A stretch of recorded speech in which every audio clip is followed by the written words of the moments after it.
just look at the managed services component, sales process should be pretty consistent end to end through this process. So this one's color coded. Anything in red indicates Netrio owned. Anything in green indicates partner owned. In this case, we're looking at agent model, which when I say agent, that can be trusted advisor, IT consultant, value-added reseller. Even some MSPs are selling this as an agent. What that simply means is Netrio will still be the contracting entity built by Netrio, contracts with Netrio, orders processed by Netrio, management done by Netrio, but we're outsourcing the sales and the management, certain capabilities to an agent who's going to be paid by Netrio. So in this case, the partner-owned activities really are heavily weighted towards the front end of the sales process. And then in gray is everything that's jointly owned, where we're going to be working with the partner, mainly through the sales process and up to, submission of the orders to make sure it's done right.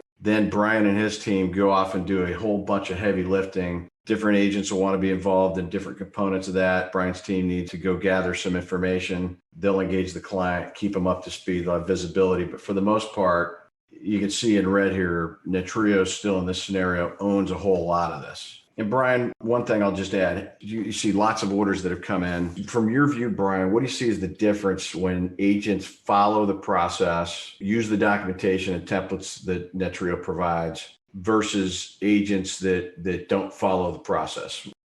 In the instance where the partners use the system that we've created, they follow the process, they use the templated documents that we provide, it's a well-oiled machine. And if you don't, and you try to do all this on your own, it's essentially chaos because it doesn't look like it's an organized effort. The two parties don't work well together.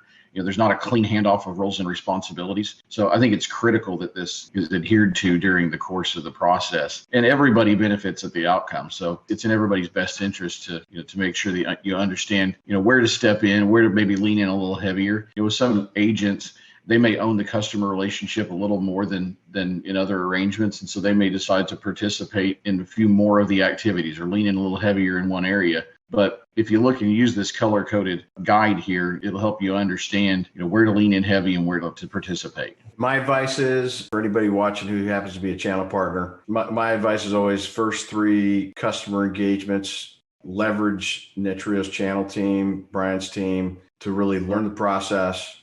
Make sure that the team manages it with kid gloves to make sure that everything stays on track. And typically after you've done 3 engagements, most channel partners really understand the process, understand the resources at their disposal. And it's one of those things that you're able to do more over time. Partners that have done historically, once you get to 5 customers that have been set up, they're pretty self-sufficient on not only the stuff that you see here in green, but some of the things that you see here in gray.